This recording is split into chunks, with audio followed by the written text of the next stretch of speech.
Welcome to learn Kannada channel. आज मैं आपको क्लास 8 तिली कन्नड़ा हत्ता हट्टा बेड़ वो पोयम का क्वेश्चन आंसर बता रही हूँ। अज्जन मगनिगे हट्टा हत्ता बेड़ ಎಂದು ಏಕೆ ಹೇಳುತ್ತಾನೆ? दादाजी ने अपना पोते को छत पे मत चढ़ो करके क्यों बोलते हैं? हट्टा इज द छत। ಜಾಳಾಗಿ ಕಟ್ಟಿರುವ ಹಟ್ಟ ಬೀಳುವಂತಿರುವುದರಿಂದ ಅದನ್ನು ಹತ್ತಬೇಡವೆಂದು ಅಜ್ಜನು ಮಗನಿಗೆ ಹೇಳುತ್ತಾನೆ। यानी कि छत इतना स्ट्रांग नहीं है इसलिए तुम मत चढ़ो करके बोलते हैं। ಅಮ್ಮ ನೋಡದೆ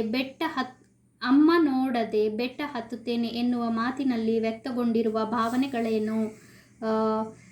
बिना देख के क्या बोलते हैं? हिमालय पर्वत चढ़ता हूँ करके लड़का बोलता है। ಯಾವ ಕೆಲಸವನ್ನಾದರೂ ಮಾಡಲು ಮುನ್ನುಗ್ಗುವ ಮಾಡಿಯೇ ತೀರುತ್ತೇನೆ ಎನ್ನುವ ಛಲ ವ್ಯಕ್ತಿಯದಾಗಿದೆ। यानी कि क्या कोई भी काम मैं कर सकता हूँ करके आगे जाने का काम वो बच्चे का था। ದೂರದ ಬೆಟ್ಟಗೆ ಹೇಗೆ ಕಾಣುತ್ತದೆ? दूर का नज़ारा कैसा दिखता है? ದೂರದ ಬೆಟ್ಟ ನುಣುಪಾಗಿ ಕಾಣುತ್ತದೆ। दूर का नज़ारा हमेशा खूबसूरती दिखता है। मग बेट्टा हत्तಲು बयसिದ್ದು ಏಕೆ? बच्चा हिमालय पर्वत चढ़ने के लिए क्यों सोचता है? अट्ट हत्तिदवनु बेट्ट हत्तुತ್ತಾನೆಂದು ತೋರಿಸಲು मग बेट्ट हत्तಲು बयसिदನು। यानी कि मैं छत पे भी यदि छत पे नहीं चढ़ सकता तो मैं हिमालय पर्वत चढ़ सकता हूँ करके इसमें लिखा हुआ है।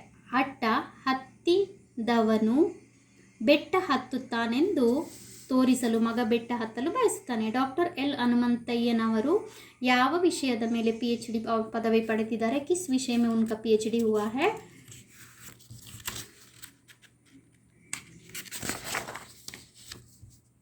ಡಾಕ್ಟರ್ ಎಲ್ ಹನುಮಂತಯ್ಯನವರು ಬಂಡಾಯ ಕಥೆಗಳಲ್ಲಿ ದಲಿತ ಪ್ರಜ್ಞೆ ಎನ್ನುವ ವಿಷಯದ ಮೇಲೆ PhD ಪಡೆದಿದ್ದಾರೆ। ಕೆಳಗಿನ ಪ್ರಶ್ನೆಗಳಿಗೆ 3-4 ವಾಕ್ಯದಲ್ಲಿ ಉತ್ತರಿಸಿ। Right the answers in 3 to 4 sentence. ಬೆಟ್ಟ ಹತ್ತುವ ಹಾದಿ ಹೇಗಿರುತ್ತದೆ? जब हम हिल्स चढ़ते हिमालय चढ़ते वक्त वो रास्ता कैसा रहता है? ಬೆಟ್ಟ ಹತ್ತುವ ಹಾದಿ ಕಲ್ಲು ಮುಳ್ಳುಗಳಿಂದ ತುಂಬಿರುತ್ತದೆ, ಅದನ್ನು ದಾಟಿ ಬೆಟ್ಟದ ಮೇಲಕ್ಕೆ ಏರಬೇಕು। यानी कि पूरा यानी कल्लू इज द स्टोन, पत्थर और कांटे से रहता है तो उसको सारा पार करके अपने को चढ़ना है। अट्ट ಮತ್ತು ಬೆಟ್ಟಕ್ಕಿರುವ ವ್ಯತ್ಯಾಸಗಳೇನು? ಅಟ್ಟ ಛತ್ और हिमालय में डिफरेंस क्या है? ಅಟ್ಟವನ್ನು ಮನುಷ್ಯ ನಿರ್ಮಿಸಿರುತ್ತಾನೆ। जो छत को जो है वो मानव निर्माण करता है। ಅದು ಜಾಳು ಜಾಳಾಗಿ ಇರುತ್ತದೆ, वो इतना स्ट्रांग नहीं रहता है। ಬೀಳಿಸಲೆಂದೇ ಅದನ್ನು ಕಟ್ಟಲಾಗುತ್ತದೆ, आज नहीं तो कल उसको तोड़ना है इसलिए वो बांधा जाता है। ಬೆಟ್ಟವನ್ನು ಮನುಷ್ಯ ನಿರ್ಮಿಸುವುದಿಲ್ಲ, लेकिन हिमालय पर्वत को वो खुद से प्रकृति ने बनाया हुआ है। ಅದು ಪ್ರಕೃತಿ ನಿರ್ಮಿತವಾದುದರಿಂದ ಬೀಳುವಂತೆ ಇರುವುದಿಲ್ಲ। ಅಟ್ಟ ಹತ್ತಬೇಡ ಕವಿತೆಯಲ್ಲಿ ಹುಡುಗನ ಸಂಕಲ್ಪವೇನು? इस पोयम में लड़का का क्या संकल्प रहता है? ಅಟ್ಟವನ್ನು ಹತ್ತಿದವನು ಬೆಟ್ಟವನ್ನು ಹತ್ತಬಲ್ಲ ಎನ್ನುವುದನ್ನು ಸಾಧಿಸಿ ತೋರಿಸುತ್ತೇನೆ ಎನ್ನುವುದು ಹುಡುಗನ ಸಂಕಲ್ಪವಾಗಿದೆ। यानी कि मैं छत में भी चढ़ सकता हूँ, हिमालय भी चढ़ सकता हूँ करके इस पोयम में वो लड़के का संकल्प है। ಅಟ್ಟವನ್ನು ಕಟ್ಟಿದವನು ಮನುಷ್ಯನಾದರೆ ಬೆಟ್ಟವನ್ನು ಮನುಷ್ಯ ಕಟ್ಟಿಲ್ಲ, ಅದು ಪ್ರಕೃತಿ ನಿರ್ಮಿತ। यानी छत को जो बनाया आदमी ने बनाया, लेकिन हिमालय को आदमी ने नहीं बनाया। ಅಟ್ಟವನ್ನು ನೋಡದೆ ಬೆಟ್ಟವನ್ನು ಹತ್ತಿ ಅದರ ಮೇಲೆ ಏರಿ ನಿಲ್ಲುತ್ತೇನೆ ಎಂದು ಮಗ ತನ್ನ ದೃಢ ನಿರ್ಧಾರವನ್ನು ತಿಳಿಸ್ತಾನೆ। वो क्या बोलता है? ಅಟ್ಟವನ್ನು ನೋಡದೆ ಬೆಟ್ಟವನ್ನು ಹತ್ತಿ ಅದರ ಮೇಲೆ ಏರಿ ನಿಲ್ಲುತ್ತೇನೆ ಎಂದು ಮಗ ತನ್ನ ದೃಢ ನಿರ್ಧಾರವನ್ನು ತಿಳಿಸುತ್ತಾನೆ। यानी कि मैं छत पे भी चढ़ सकता हूँ, हिमालय भी चढ़ सकता हूँ करके वो बच्चा बोलता है।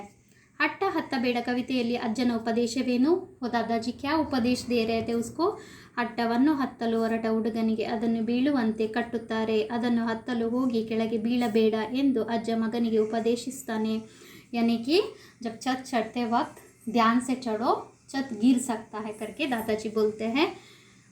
ಗುರಿ ತಲುಪುವಂತಹ ಸಾಧನೆ ಮಾಡಬೇಕು ಎಂದು ಅಜ್ಜ ಮಗನಿಗೆ ಎಚ್ಚರಿಸುತ್ತಾನೆ। जो भी काम तुम करते हो उसमें सफलता मिलना चाहिए करके वो लड़के को अपना दादाजी समझाते हैं। ಕೆಳಗಿನ ಪ್ರಶ್ನೆಗಳಿಗೆ 8-10 ವಾಕ್ಯಗಳಲ್ಲಿ ಉತ್ತರಿಸಿ। ये वाला मैं एक्सप्लेन नहीं करती हूँ, I just read the answer. 8 to 10 sentence में लिखना है। ಅತ್ತ ಹಟ್ಟ ಬೇಡ ಕವಿತೆಯಲ್ಲಿ ವ್ಯಕ್ತವಾಗಿರುವ ಕವಿಯ ಭಾವನೆಗಳೇನು? क्या यानी इस कविता में कवि ने अपना क्या मन का बात क्या किए हैं? ಹಿರಿಯ ಮಕ್ಕಳ ಸಾಹಸ ಪ್ರವೃತ್ತಿಗಳನ್ನು ತಡೆಗಟ್ಟಲು ಪ್ರಯತ್ನಿಸುತ್ತಾರೆ. ಕಿರಿಯರು ಕುಣಿಯುವ, ಹಾರುವ, ಓಡುವ, ಮೇಲಕ್ಕೆ ಏರುವ ಚಟುವಟಿಕೆಗಳಲ್ಲಿ ತೊಡಗಲು ಬಯಸುತ್ತಾರೆ.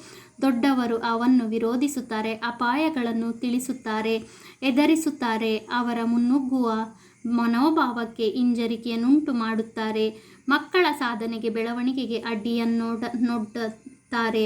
ಆದರೆ ಕೆಲವು ಮಕ್ಕಳಲ್ಲಿ ಹಿರಿಯರ ಈ ಬಗೆಯ ವಿರೋಧವನ್ನು ಧಿಕ್ಕರಿಸುವ ಛಲವಿರುತ್ತದೆ.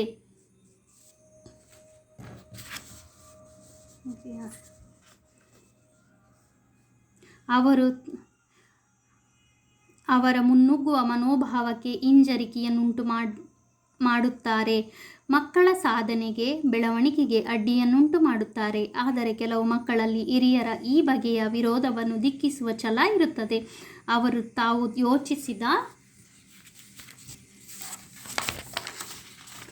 ಯೋಚಿಸಿದನ್ನು ಮಾಡಬೇಕೆಂದಿರುವ ಕಾರ್ಯವನ್ನು ಮಾಡಿಯೇ ತೀರುತ್ತಾರೆ ಎಂದು ಹಠ ಹಿಡಿಯುತ್ತಾರೆ, ಸಾಧಿಸುತ್ತಾರೆ, ಜಯಶಾಲಿಗಳಾಗುತ್ತಾರೆ.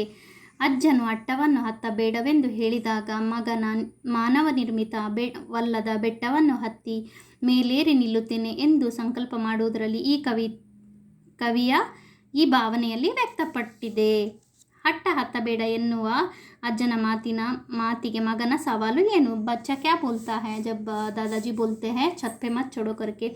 ಅಟ್ಟವನ್ನು ಹತ್ತಲು ಹೊರಟ ಮಗನಿಗೆ ಅದನ್ನು ಏರಬೇಡ, ಬೀಳಬಹುದು ಎಂದು ಅಜ್ಜ ಹೇಳುತ್ತಾರೆ. ಅದಕ್ಕೆ ಮಗನು ಹಟ್ಟದ ಬದಲು ಬೆಟ್ಟ ಹತ್ತುತ್ತೇನೆ ಎನ್ನುತ್ತಾನೆ. ಅಲ್ಲಿ ಹಾದಿಯಲ್ಲಿ ಕಲ್ಲು ಮುಳ್ಳುಗಳಿವೆ, ಅದನ್ನು ದಾಟಿ ಮೇಲೇರುತ್ತೇನೆ. ದೂರದ ಬೆಟ್ಟ ನುಣುಪಾಗಿ ತೋರುತ್ತದೆ ಎಂದಾಗ ಅಜ್ಜ ಹಟ್ಟ ಹತ್ತಿದವನು ಬೆಟ್ಟ ಹತ್ತುತ್ತಾನೆಯೇ ಎಂದು ಜನರು ನಕ್ಕರು ಎನ್ನುತ್ತಾರೆ. ಅದಕ್ಕೆ ಮಗನು ಹಟ್ಟ ಹತ್ತಿದವನು ಬೆಟ್ಟವನ್ನು ಹತ್ತಬಲ್ಲನೆಂಬುದನ್ನು ತೋರಿಸಲಿಕ್ಕಾಗಿ ಆ ಕೆಲಸ ಮಾಡುತ್ತೇನೆ. ಅದು ಮನುಷ್ಯ ನಿರ್ಮಿತವಲ್ಲ. ಮನುಷ್ಯ ಕಟ್ಟಿದ ಹಟ್ಟವನ್ನು ನೋಡದೆ ಬೆಟ್ಟವನ್ನು ಮೇಲೇರಿ ನಿಲ್ಲುತ್ತೇನೆ ಎಂದು ಮಗ ಸವಾಲು ಹಾಕುತ್ತಾನೆ. I hope you understood the poem. संदर्भदೊಡನೆ ವಿವರಿಸಿ. ಹಟ್ಟ ಹತ್ತಿದವನು ಬೆಟ್ಟ ಹತ್ತುತ್ತಾನೆಯೇ? संदर्भ सहित आपको सही आंसर देना है. किस वक्त पे कहा गया है, किसने कहा गया है? इस पाठ को ಎಲ್ ಹನುಮಂತಯ್ಯರವರ ಕವನ ಅಟ್ಟ ಹತ್ತಬೇಡ ಎಂಬುದರಿಂದ ಈ ಸಾಲನ್ನು ಆರಿಸಲಾಗಿದೆ. ಈ ಮಾತನ್ನು ಅಜ್ಜನು ಮಗನಿಗೆ ಹೇಳಿದಂತೆ ಕವನದಲ್ಲಿ ನಿರೂಪಿಸಲಾಗಿದೆ. ಅಟ್ಟವನ್ನು ಹತ್ತಲು ಹೋದ ಮಗನನ್ನು ಅಜ್ಜ ಹತ್ತಬೇಡವೆಂದಾಗ ಅವನು ನಾನು ಬೆಟ್ಟವನ್ನು ಹತ್ತುತ್ತೇನೆ. ಆಗ ಅಜ್ಜನು ಹೀಗೆ ಹೇಳುತ್ತಾನೆ. ಇದೊಂದು ಗಾದೆಯ ಮಾತು ಆಗಿದೆ. ಸಾಮಾನ್ಯ ಕೆಲಸವನ್ನು ಮಾಡಲಾಗದವನಿಗೆ ಅಸಾಧಾರಣವಾದ ಕಾರ್ಯವನ್ನು ಮಾಡಲಾಗುತ್ತದೆ ಎಂದು ಜನರಾಡುವ ಹೇಳಿಕೆಯಾಗಿದೆ. ಹಟ್ಟ ನೋಡದೆ ಬೆಟ್ಟ ಹತ್ತುತ್ತಾನೆ. ಎಲ್ ಹನುಮಂತಯ್ಯನವರು ಹಟ್ಟ ಹತ್ತಬೇಡ ಪದ್ಯದಿಂದ ಈ ಸಾಲನ್ನು ಎತ್ತಿಕೊಳ್ಳಲಾಗಿದೆ. ಅಜ್ಜನಿಗೆ ಮಗನು ಹೀಗೆ ಹೇಳುತ್ತಾನೆ. ಅಟ್ಟವನ್ನು ಹತ್ತಲಾರದವನು ಬೆಟ್ಟವನ್ನು ಹತ್ತುತ್ತಾನೆ ಎಂದು ಅಜ್ಜ ಕೇಳುತ್ತಾನೆ. ಆಗ ಮಗನು ಹಟ್ಟ ಹತ್ತಿದವನು ಬೆಟ್ಟ ಹತ್ತುತ್ತಾನೆಂದು ತೋರಿಸಬೇಕಾಗಿದೆ. ಹಟ್ಟವನ್ನು ಕಟ್ಟಿದವನು ಮನುಷ್ಯ, ಬೆಟ್ಟ ಅವನು ನಿರ್ಮಿಸಿದ್ದಲ್ಲ. ನಾನು ಹಟ್ಟವನ್ನು ನೋಡುವುದಿಲ್ಲ, ಬೆಟ್ಟವನ್ನು ಹೇರಿ ನಿಲ್ಲುತ್ತೇನೆ, ಅಸಾಧ್ಯವೆನ್ನುವುದನ್ನು ಸಾಧ್ಯ ಮಾಡಿ ತೋರಿಸುತ್ತೇನೆ ಎನ್ನುವ ಯುವ ಮನಸ್ಸು ಇಲ್ಲಿ ಗೋಚರಗೊಂಡಿದೆ. ವಿಲೋಮ್ ಶಬ್ದ ಲಿಖನಾ ಹೈ. ಬೇಡ ಬೇಕು, ನುಣುಪು ಹೊರಟು, ಬೀಳಿಸು ಏಳಿಸು, ದೂರ ಹತ್ತಿರ, ಹತ್ತು ಇಳಿ. Again I tell. ಬೇಡ ಬೇಕು, ನುಣುಪು ಹೊರಟು, ಬಿಳುಪು बीलिसु एलिसु दूरा हत्तिरा हत्तु हिली. जिन्होंने भी अभी तक मेरा चैनल सब्सक्राइब नहीं किया है please subscribe my channel. Thank